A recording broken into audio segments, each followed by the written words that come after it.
Bismillahirrahmanirrahim. Assalamualaikum warahmatullahi wabarakatuh. Alhamdulillahirabbil alamin wassalatu wassalamu ala asyrafil anbiya'i wal mursalin wa ala alihi wa ashabihi ajmain. Raditu billahi rabba wa bil islami dina wa bi Muhammadin sallallahu alaihi wasallam nabiyya wa rasulullah. Selawat dan salam kita sampaikan kepada junjungan besar Nabi Muhammad sallallahu alaihi wasallam dengan ucapan Allahumma sholli ala sayyidina Muhammad wa ala alihi sayyidina Muhammad. Sahabat Taubi, seperti biasanya kami ngobrol-ngobrol bersama sahabat-sahabat. Di sini kami akan mengajak sahabat-sahabat untuk berdiskusi tentang ayat ke-7 surah Al-Fatihah bagian ketiga ya. Pada surah Al-Fatihah ini dalam Al-Quran disebut sebagai surah yang pertama, dan kita fokus kepada ayat yang ke-7 bagian ketiga, yaitu walad dolin ya. Mari sama-sama kita mulai diskusi kita ini dengan ucapan basmalah. Bismillahirrahmanirrahim. Sahabat Taubi yang dimuliakan Allah, karena di sini yang kami bawa adalah ayat ke-7 surah Al-Fatihah bagian ketiga, ada baiknya kita bacakan saja surat Al-Fatihah secara menyeluruh ya, dari ayat pertama hingga sampai ayat ke-7. Bismillahirrahmanirrahim. Alhamdulillahirabbil alamin. Arrahmanirrahim. Maliki yaumiddin. Iyyaka na'budu wa iyyaka nasta'in. Ihdinas siratal mustaqim. Siratal ladzina an'amta 'alaihim ghairil maghdubi 'alaihim walad dolin.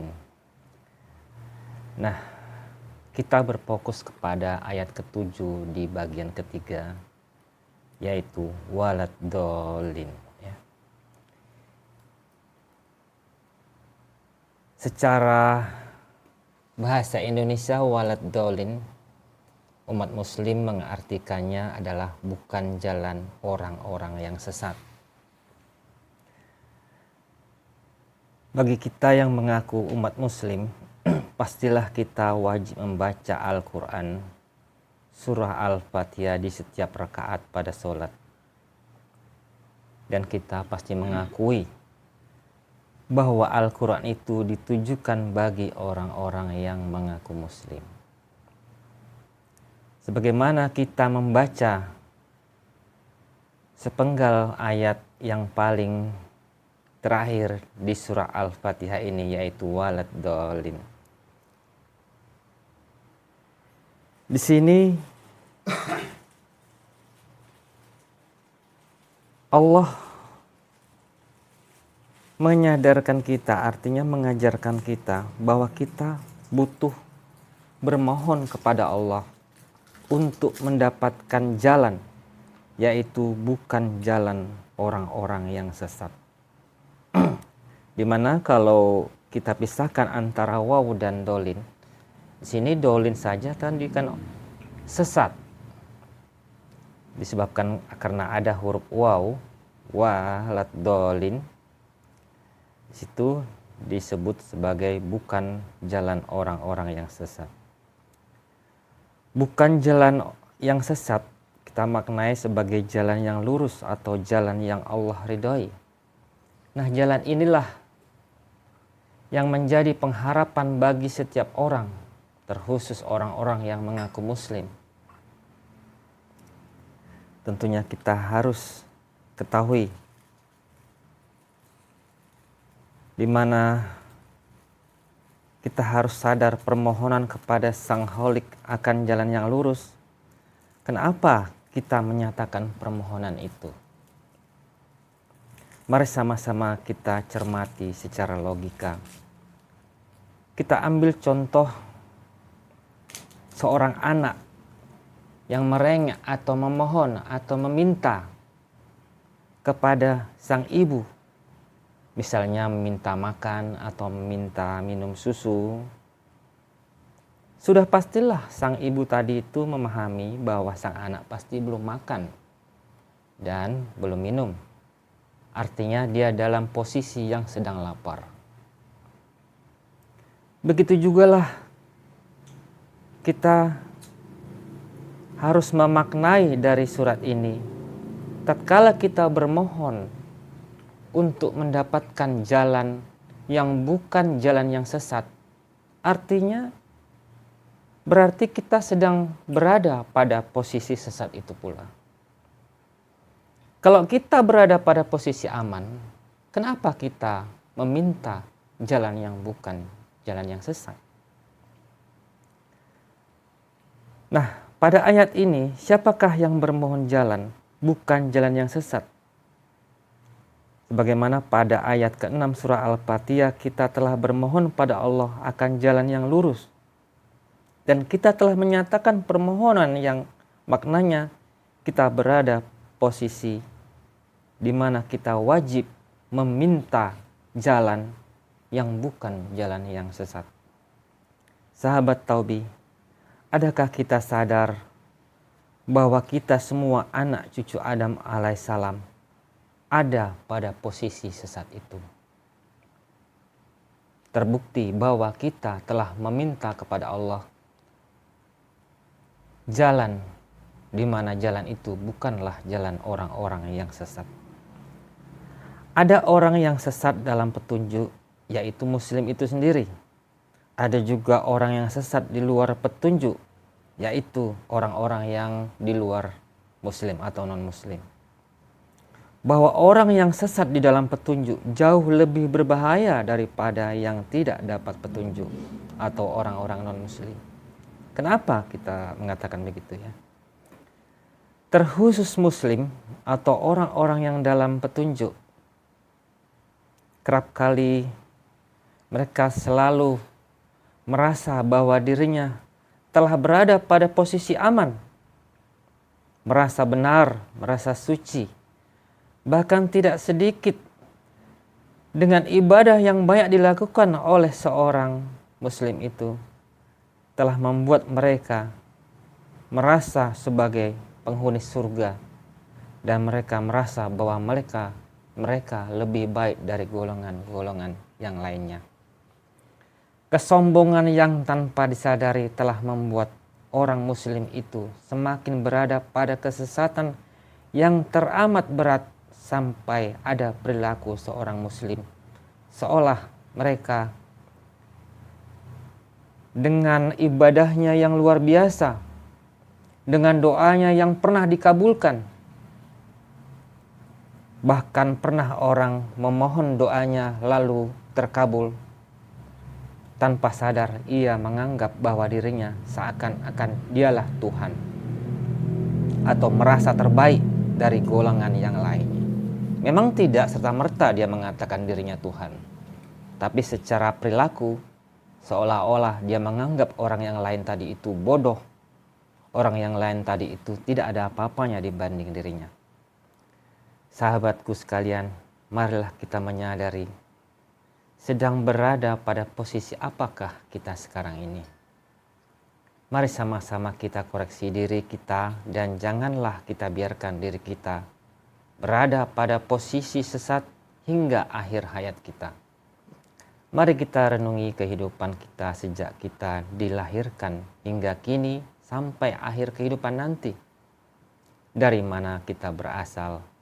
Untuk apa kita dilahirkan ke dunia ini? Kemana tujuan akhir hidup kita? Itulah yang disebut perjalanan. Bukankah orang yang dalam perjalanan, ianya pasti ada di tengah jalan itu.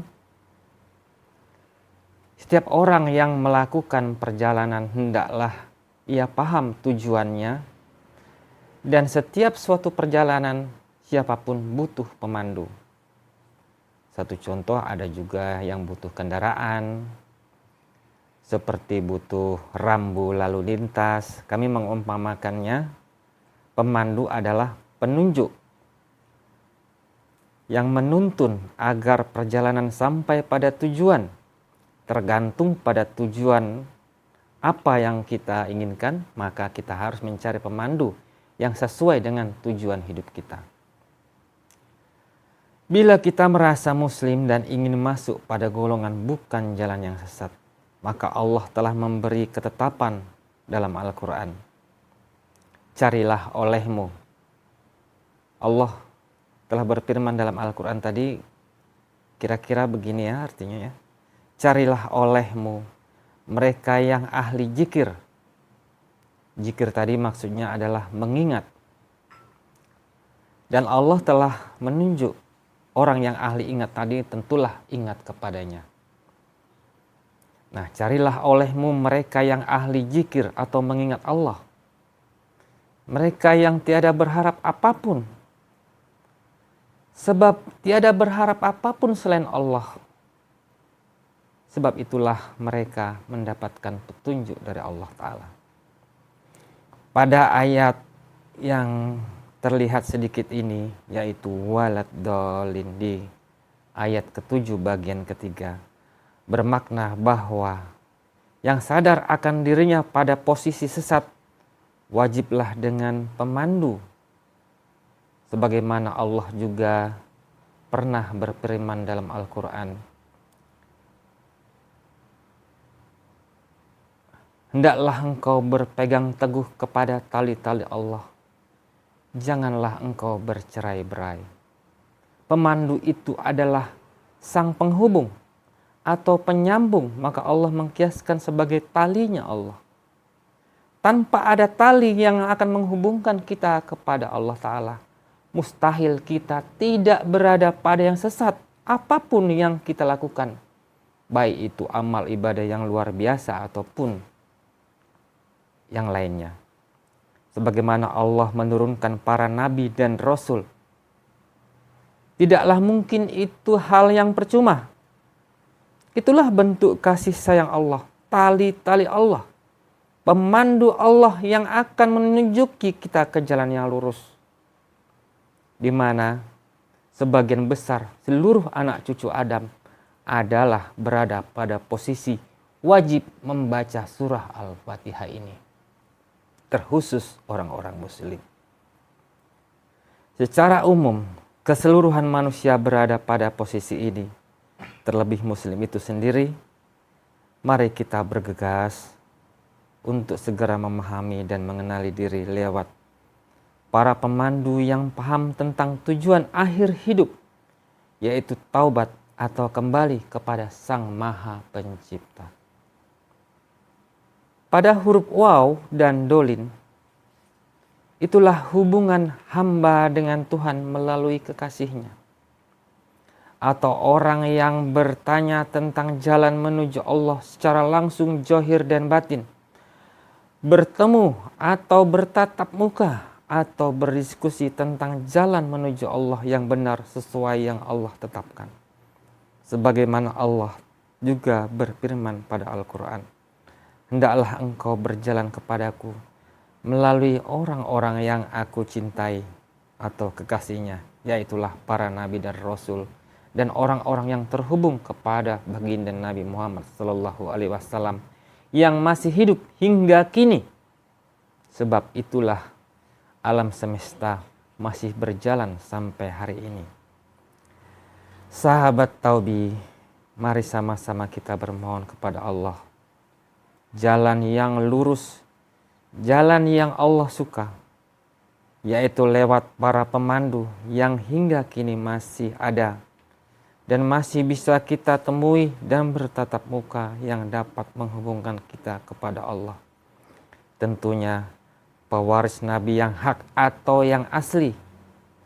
Mari kita bermohon kepada Allah untuk mengetahuinya, karena mereka tidak ada diberi tanda apapun oleh Allah. Maka bermohonlah kita kepada Allah, minta tolong untuk diberi petunjuk.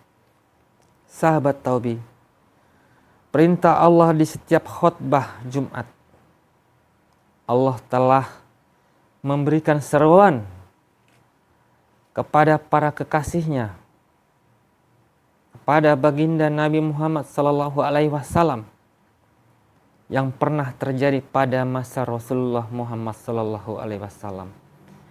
Ittaqillah, ittaqillah, ittaqillah. Takutlah kepada Allah. Seruan ini diucapkan sampai 3 kali di setiap Jumat penghulu hari,